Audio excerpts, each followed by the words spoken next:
जोबोद गोजोननाय मोनदों गावसोरनि समखौ लानानै आंखौ बिदि मान बावनो फैदों अननायखौ होनो फैदों जोबोद गोजोननाय मोनदों जितु APSC आनजादा बयनिख्रुइबो गोरासिन होननानै हादोरसानिनो गोरासिन मोनसे आनजाद बे आनजादाव नोंथाङा उथ्रिसारबाय मा मोनसे बिभागाव आयदायाव आङो एसिस्टेन्ट मेनेजार अफ इन्डास्ट्रिसाव सिलेक्ट जादों दा मालानिफ्राय जयेनफोर जाहैगोन बायदि एपइन्टमेन्ट होबा जों बुंमोन एपइन्टमेन्टनि शेड्युलखौ होबा जों एपइन्टमेन्टआव लानानै अबाव पस्टिं जागोन बेफोरखौ बुंमोन सिगाङाव नोंखौ गुबुन मोनसे साकरि मावखायो होनना मोनथिदों खोनादों मा आङो बालिपारा ICDS प्रजेक्टआव एस LDA आं खामानि मावदोंमोन बेयावबो बारा गोबाव जायाखै लास्ट जानुवारि 20आवसो आं जइन खालामदों थार्ड ग्रेडआव दा रायजो राजाफ्राबोथ' गोबां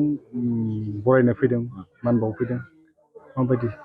आं जोबोद ग्रेटफुल बेनो आं जोबोद गोजोननाय मोनदों खुसि जादोंबो खुसि जादों